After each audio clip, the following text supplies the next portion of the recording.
చిక్కుడుకాయ రొట్టె. యాక్చువల్గా చిక్కుడుకాయలు కుడుములు చేసేవారు పాతకాలంలో. చాలా ఆరోగ్యం, బలం కూడా. ఇవాళ అవే ఇంగ్రీడియంట్స్తో మనం రొట్టె చేద్దాం. చిక్కుడుకాయల్ని కడిగి చిన్న ముక్కలుగా కట్ చేసుకుందాం. వాటిని కొంచెం నీళ్లు పోసి కుక్కర్లో 3 విజిల్స్ రానివ్వాలి. చిక్కుడుకాయలతో రొట్టె ఏంటి అనుకోవద్దు, ట్రై చేసి చూడండి, చాలా బాగుంటుంది. కొన్ని వాటర్ పోసి ఒక 3 విజిల్స్ రానిద్దాం. ఈ లోపల స్ప్రింగ్ ఆనియన్ కట్ చేసుకుందాం. 2-3 కాడలు కాదు, కొంచెం ఎక్కువగానే తీసుకుని సన్నగా పీసెస్ చేసుకోవాలి.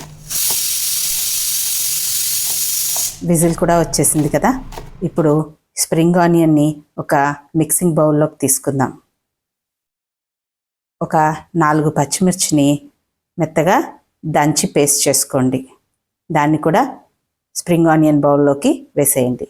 దాంతోపాటు ఉడకబెట్టుకున్న చిక్కుడు. నీళ్ళు కొంచెమే ఉన్నాయి, సో మొత్తం వేసేసుకోండి.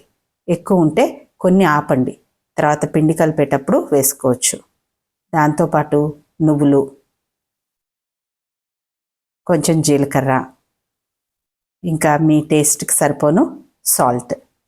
ఇవి మొత్తం ఒకసారి మిక్స్ చేసుకున్న తర్వాత 1 కప్పు బియ్యం పిండి. స్ప్రింగ్ ఆనియన్ ఇంకా చిక్కుడులో ఉన్న నీరుతోనే ముందు కలిపేద్దాం. స్ప్రింగ్ ఆనియన్ ఇంకా చిక్కుడు ఎక్కువ అనిపించింది, సో ఇంకొక 1/2 కప్పు బియ్యం పిండి వేశాను. ఇది మొత్తం కొంచెం కొంచెం నీరు పోసుకుంటూ చపాతీ పిండిలాగా కాకుండా ఇంకొంచెము పలచగా ముద్దలాగా కలుపుకోవాలి. చిక్కుడు మంచి ప్లాంట్ బేస్డ్ ప్రోటీన్, ఇంకా దీనిలో ఫైబర్ ఉంది. స్ప్రింగ్ ఆనియన్లో పొటాషియం ఇంకా ఐరన్ ఉన్నాయి. 2 వెజిటబుల్స్లో కూడా మంచి హెల్త్ బెనిఫిట్స్ ఉన్నాయి. గ్రీన్ వెజిటబుల్స్ అన్నీ మంచివే కదా. ఇప్పుడు పిండి ముద్దను తీసుకొని కొంచెం పెనం మీద ఆయిల్ వేసుకొని ఇలా పల్చగా ఒత్తుకోండి.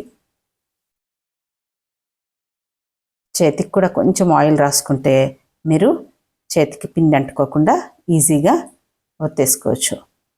కొంచెం ఆయిల్ వేసి అటు ఇటు కూడా చక్కగా కాల్చుకోవాలి. ఒక్క రొట్టె తింటే చాలా ఫిల్లింగ్గా ఉంటుంది. చిక్కుడు ఉంది కదా, చాలా హెవీగా అనిపిస్తుంది. సో 2 పక్కల కాల్చుకున్న తర్వాత సర్వింగ్ ప్లేట్లోకి తీసేసుకుందాం. దీనిలో పచ్చిమిర్చి, జీలకర్ర అన్నీ ఉన్నాయి కదా, ఒట్టిదే తినేయచ్చు. లేదు అంటే ఏదన్నా చట్నీతో తినచ్చు.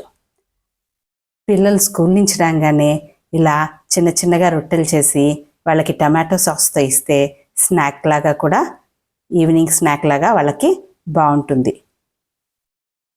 మనం కూడా దీన్ని చట్నీతో లేదు కర్డ్తో సర్వ్ చేసిన డిన్నర్లోకి, లంచ్లోకి కూడా బాగుంటుంది.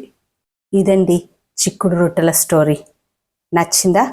మీరు ఇది తప్పకుండా ట్రై చేయండి. నిజంగానే చాలా హెల్దీ ఇంకా టేస్టీ డిష్.